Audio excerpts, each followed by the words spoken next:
Hello dear students.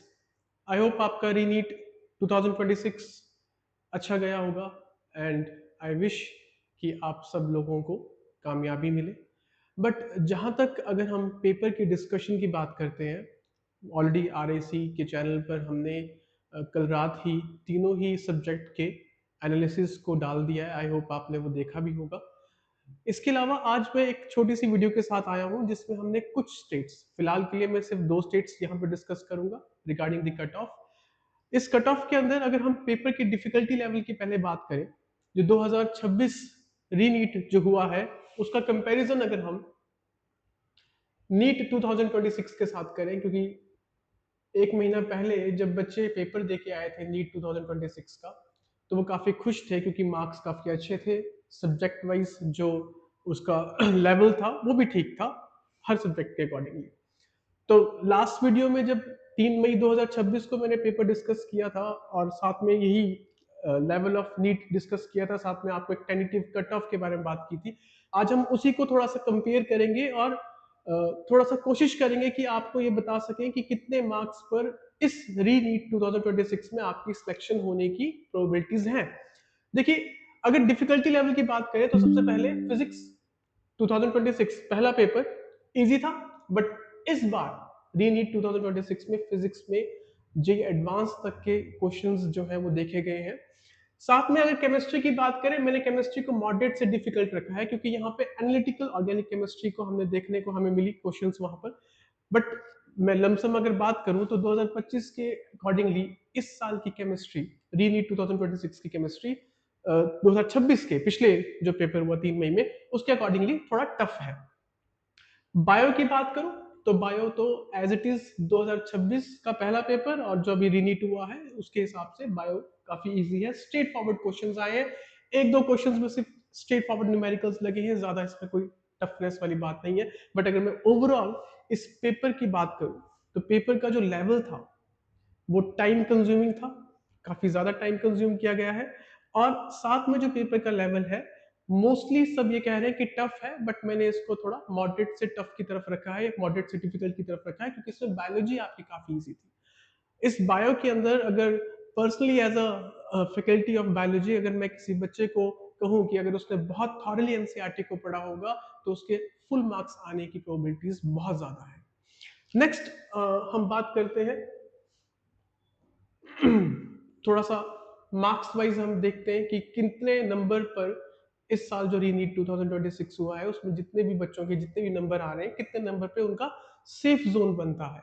देखिए, 650 plus अगर किसी बच्चे के नंबर आ रहे हैं तो उसे टॉप गवर्नमेंट मेडिकल कॉलेजेस और एम्स जैसे कॉलेजेस को मिलना 100% श्योर है। 600 प्लस आ रहे हैं तो टॉप जीएमसी जो उनकी स्टेट वाइज जो भी उनके जीएमसी हैं स्टेट वाइज, जो top GMC top government colleges हैं, तो उन बच्चों को जो के 600 प्लस मार्क्स आ रहे हैं उनको बहुत इजीली वो मिल जाएंगे। बट मैं फिर कहूंगा स्टेट वाइज हमेशा कट ऑफ वेरी करती है। मेरी लास्ट वीडियो के अंदर मैंने बताया था कि कुछ स्टेट्स ऐसे हैं जहां पर जो कट ऑफ है वो हाई जाती है, कुछ स्टेट्स ऐसी हैं जहां पे कट ऑफ नॉर्मली लो जाती है। ये एक ट्रेंड है, it depends upon the number of students की उस स्टेट से कितने बच्चे उसके अंदर जो नीट का पेपर है वो अटेम्प्ट कर रहे हैं। 550 प्लस जिन बच्चों के हैं उनको अच्छे जीएमसी स्टेट वाइज मिलने की प्रोबेबिलिटीज है।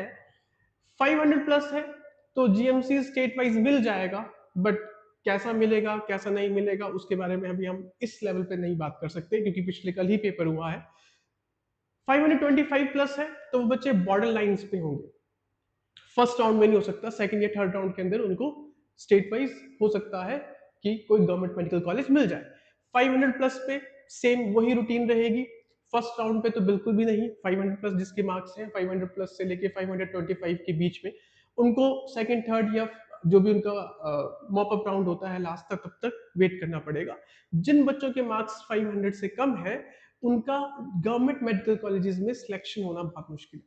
देखिए, ये मैंने एक जर्नल सिनेरियो की बात की है, बट मैं फिर कहूंगा कि स्टेट वाइज कुछ ऐसी स्टेट्स भी हैं जहां पर 500 से नीचे इस पेपर के लेवल को देखते हुए सिलेक्शंस होने की प्रोबेबिलिटीज है।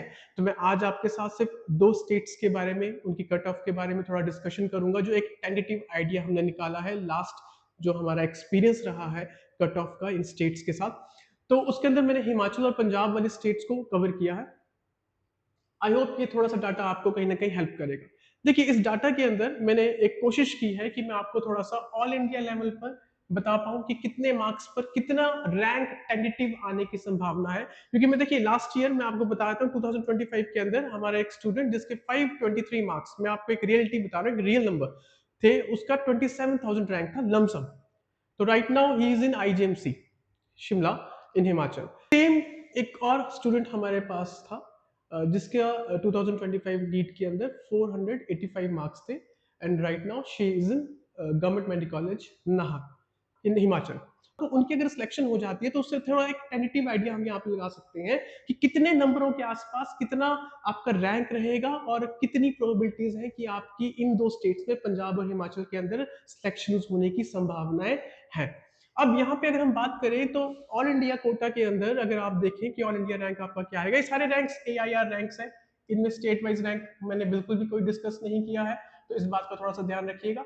स्टेट वाइज रैंक वैसे भी बहुत लेट आते हैं, तो ये भी रैंक हमने पास्ट एक्सपीरियंसेस के साथ ही आपके साथ शेयर किए। टेंटेटिव रैंक्स है, कोई एग्जैक्ट फिगर नहीं है। जनरल कैटेगरी के लिए अगर आप ऑल इंडिया मार्क्स में सॉरी ऑल इंडिया रैंक के अंदर अगर आप कंसीडर करते हैं तो जिसके बच्चे के 550 से 560 550 से 560 के आसपास मार्क्स है, उसका रैंक लगभग 27,000 के आसपास होगा। ओबीसी के अंदर 545 से 555 तक 28,000 के आसपास, 545 से 555 ईडब्ल्यूएस इकोनॉमिक वीकर सेक्शन के आसपास अगर देखा जाए तो रैंक यहाँ पे भी 30,000 के आसपास, ये ज्यादा फर्क नहीं है। देखिए मैंने थोड़ा सा डिफरेंस यहाँ पे इसलिए डाला है, सेम नंबर्स है बट क्योंकि रेंज में हमने दिए नंबर तो रेंज में हमने रैंक में थोड़ा सा डिफरेंस डाल दिया जिसमें आपको ज्यादा सोचने की जरूरत नहीं है। एससी के अंदर देखा जाए तो 450 से 460 लगभग 1,40,000 के आसपास रैंक होगा। 430 से 440 एसटी कैटेगरी के अंदर लगभग 1,60,000 के आसपास आपका रैंक होगा। देखिए ये दो सेम ईयर्स 2026 3 मई को जो पेपर हुआ है नीट का और जो 21 जून को रीनीट का पेपर हुआ है उनके मार्क्स के बीच में कंपैरिजन है। तो लगभग देखा जाए तो मेरे ख्याल से मोटा मोटा देखा जाए तो 70 या 80 नंबर का ड्रॉप आएगा। स्टेट वाइज कट ऑफ के अंदर भी काफी डिफरेंस आएगा। अब जैसे कि मैं हिमाचल की बात करूं तो हिमाचल के अंदर फर्स्ट अटेम्प्ट में जो नीट 2026 में हुआ उसमें हमने 575 के लगभग कहा था कि 45,000 45,000 के आसपास रैंक होगा और सिलेक्शन होने की आपकी अच्छी खासी संभावना है। अब जो मार्क्स हम देख रहे हैं, जो ट्रेंड देख रहे हैं मार्क्स का बच्चों का, उसमें 480 से 500 तक हमने एक रेंज रखी है जिसमें हम आपको हल्का सा आइडिया दे रहे हैं कि इसके आसपास सेम रैंक होगा। देखिए हमेशा सिलेक्शन रैंक के हिसाब से होती है, इस बात का ध्यान रखिएगा। तो आसपास 45,000 के आसपास अगर आपका रैंक है तो आपको गवर्नमेंट मेडिकल कॉलेज हिमाचल के अंदर मिल सकता है, आराम से मिल जाएगा। ओबीसी के अंदर 475 से 495 50,000 के आसपास रैंक है, गवर्नमेंट मेडिकल कॉलेज मिल जाएगा। ईडब्ल्यूएस के अंदर 475 से 495 50,000 के आसपास ही हमने रैंक रखा है, आराम से आपको मेडिकल कॉलेज मिल जाएगा। एससी और एसटी को भी आप रेफरेंस देख सकते हैं। अब देखिए यहाँ पर कितना फर्क आया, लगभग 60-70 नंबर का हमने एक डिप यहाँ पे रखा है पेपर के लेवल को देखते हुए, क्योंकि नीट 2026 3 मई में जो हुआ था उसमें पेपर का लेवल काफी इजी था, तो मोस्टली स्टूडेंट्स के नंबर 600 प्लस या 550 और 600 के बीच में देखे जा रहे थे। अब जो हम देख रहे हैं ट्रेंड, जो मार्क्स बच्चे हमें बता रहे हैं, जो हमने अपने लेवल पर चेक किया है उसके अकॉर्डिंगली हम देख रहे हैं कि जिन बच्चों के मार्क्स लास्ट पेपर में नीट 2026 में 600 को टच कर रहे थे उनके अब 500 के आसपास ही सिमट चुके हैं। मोस्ट ऑफ देम फिजिक्स के अंदर बहुत कम मार्क्स आए हैं। देखिए बायोलॉजी सबके लिए इजी थी, तो बायोलॉजी के जो मार्क्स होंगे मैक्सिमम सबके आए होंगे जो कि कंपनसेट हो जाएंगे।